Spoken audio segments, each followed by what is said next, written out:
नमस्कार। चलिए आज 11वें दिन की 11वीं कथा हम सुनते हैं। इस कथा का नाम है भगवान शिव का वरदान। नारद जी ने पूछा, हे महामुनि, उस कुमारी ने सब मुनियों को भी करना मुश्किल हो ऐसा जो महान कर्म किया था वह मुझे कहो।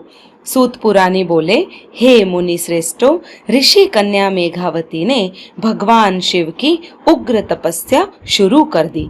सूर्य ग्रीष्म ऋतु में आते ही 5 अग्नियों के बीच में बैठती, हेमंत ऋतु में शीतल जल में बैठती, सिर्फ पानी के बाहर अपना मुख रखती, बारिश में जमीन पर दर्भासन बिछाकर शरीर पर कुछ भी ओढ़े बिना सोती, वह आहार में सिर्फ सुबह शाम धुआं ही लेती। इस तरह उसने 9000 साल तक तप किया। इतनी उग्र तपस्या से भगवान शिव मेघावती पर प्रसन्न हुए। उन्होंने अपना स्वरूप प्रकट करके मेघावती को दर्शन दिए। मेघावती तप करने से दुर्बल हो गई थी, उसका शरीर कृश हो गया था, फिर भी उसमें शक्ति का संचार हुआ। वह खड़ी हुई और भगवान शिव की पूजा की और विनय पूर्वक स्तुति करके कहने लगी, हे पार्वतीपति, हे दीनानाथ, हे भोलेनाथ, हे शंभु, आपको नमस्कार हो। सूर्य, चंद्र, अग्नि रूप त्रिनेत्र वाले, मुंड माल वाले, सर्प को धारण करने वाले, त्रिशूलधारी हे प्रभु, मेरा आपको नमस्कार है। संसार सागर में जो मनुष्य आपके शरण आते हैं, उसी तरह मैं आपकी शरण आई हूँ। बाणासुर के सर्जक और अलर्क राजा की मृत पत्नी को सजीवन करने वाले नाथ, आपके गुणगान दुर्लभ हैं। भक्तों के शत्रुओं का संहार करने वाले, संसार आवागमन का नाश करने वाले, जन्म मृत्यु को हरने वाले, आपको मैं बारंबार नमस्कार करती हूँ। भगवान शिव ने मेघावती की स्तुति से प्रसन्न होकर कहा, हे तपस्विनी, तेरी जो कोई भी इच्छा हो बता, मैं तुझ पर प्रसन्न हुआ हूँ। तू जो मांगे वह देने को मैं तैयार हूँ। भगवान शिव का वचन सुन ऋषि कन्या बोली, हे दीन दयालु, यदि आप मुझ पर प्रसन्न हैं तो मुझे पति दे, पति दे। मैं पति मांगती हूँ, इसीलिए मुझे पति दे, पति दे। मेरी दूसरी कोई इच्छा नहीं है। भगवान शिव बोले, हे कन्या, तूने 5 बार पति की मांग की है, इसलिए अब तुझे 5 पति होंगे। वे दानवीर, शूरवीर और धर्मवीर होंगे। मेघावती भगवान शिव का यह विचित्र वरदान सुनकर स्तब्ध हो गई।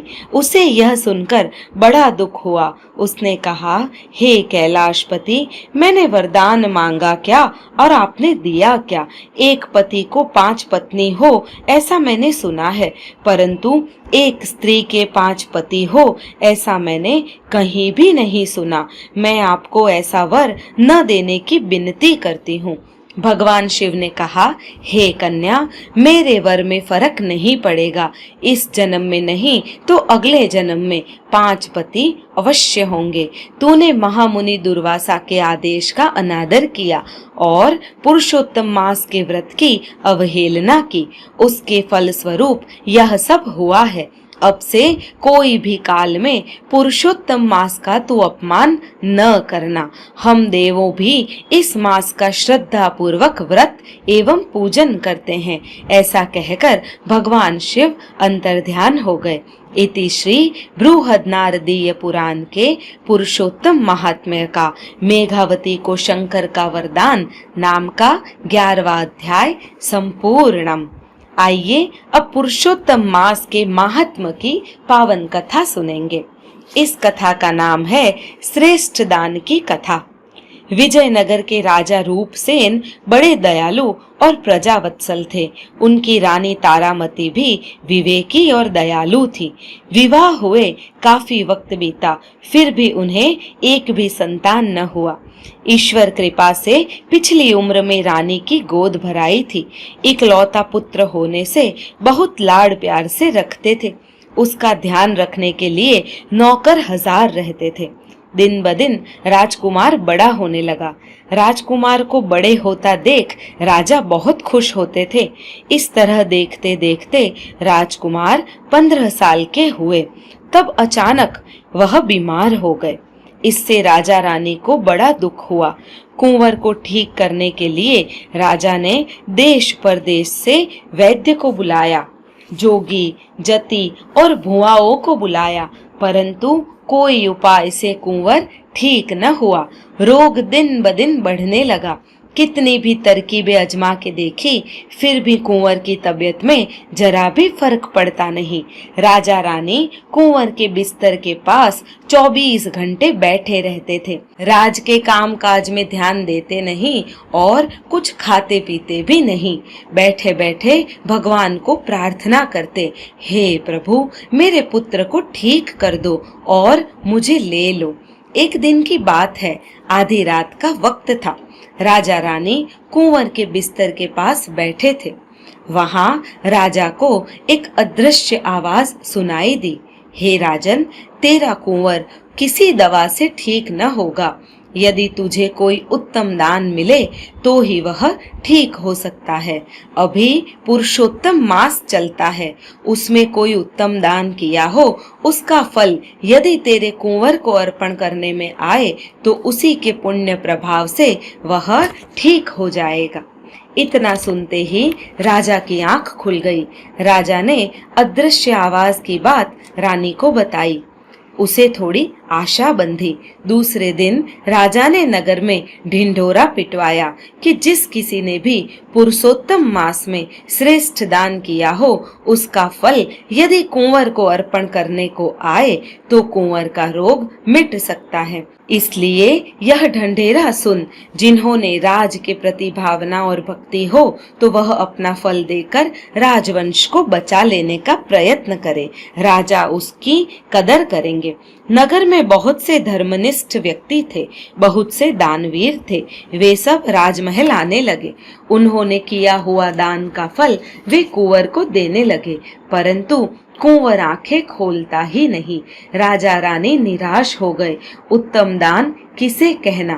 2 दिन बीत गए। कुंवर की बीमारी बढ़ने लगी।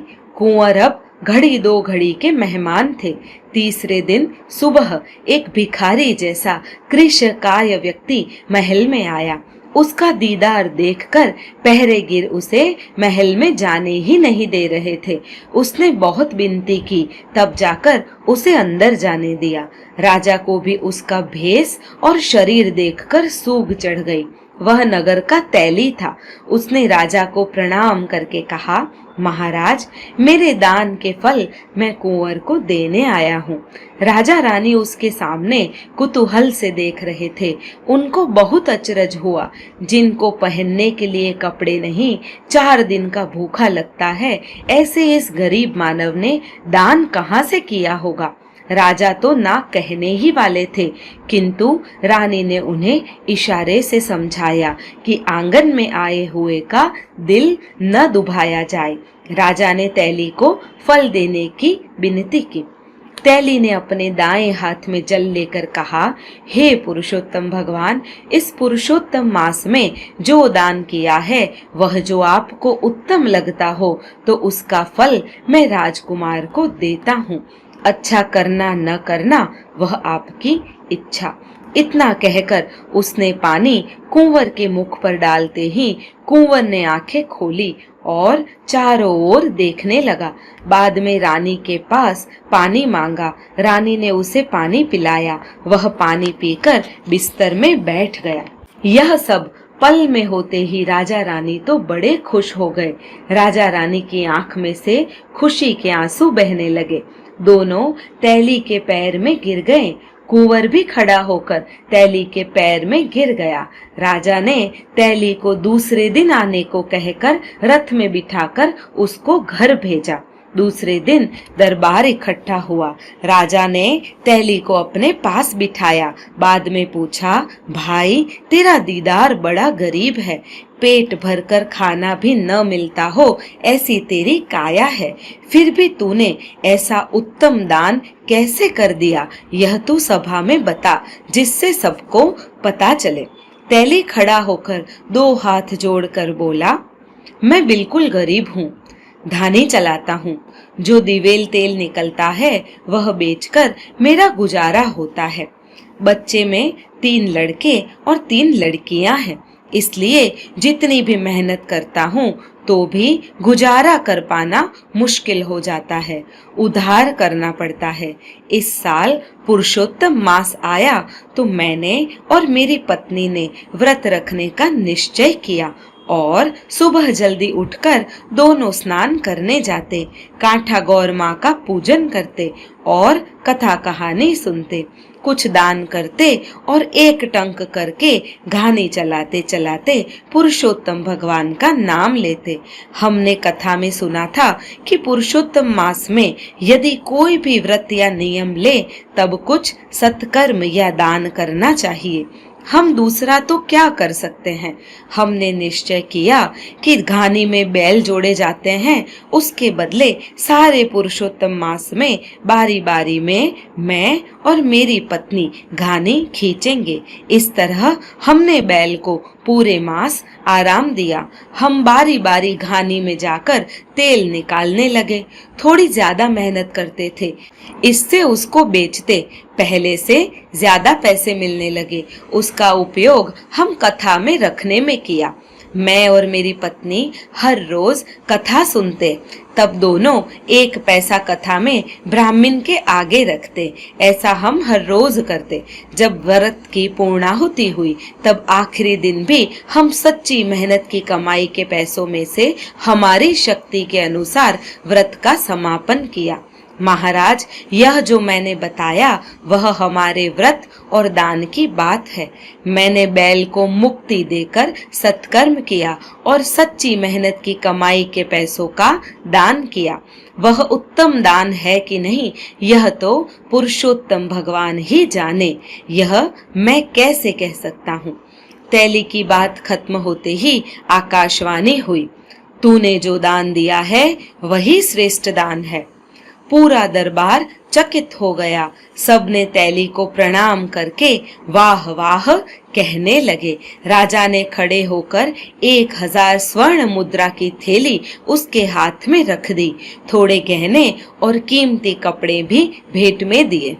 पुरुषोत्तम भगवान अत्यंत दयालु एवं कृपालु हैं। जो भी पुरुषोत्तम मास में पुरुषोत्तम प्रभु का व्रत रखता है, 1 टंक भोजन करता है और भगवान का नाम लेता है, कथा कहता है एवं सुनता है, उसकी सारी मनोकामनाएं पुरुषोत्तम भगवान अवश्य पूरी करते हैं। बोलो पुरुषोत्तम भगवान की जय। 10वां है कल की अवतार, दुष्ट जनों का वध करनार, धर्म को फिर से सुस्थिर करनार, श्री कृष्ण शरणम मम।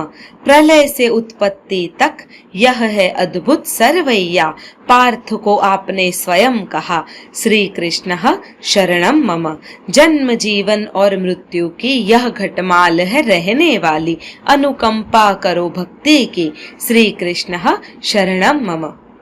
मित्रों, यदि आप मेरा चैनल रेगुलरली सुनते हैं तो कृपया मेरी चैनल को सब्सक्राइब अवश्य करें, वीडियो को लाइक करें और अपने मित्र और बंधुओं के साथ पुरुषोत्तम मास की कहानियां सुनें और शेयर करें। यदि हो सके तो दान धर्म भी अवश्य करें। धन्यवाद।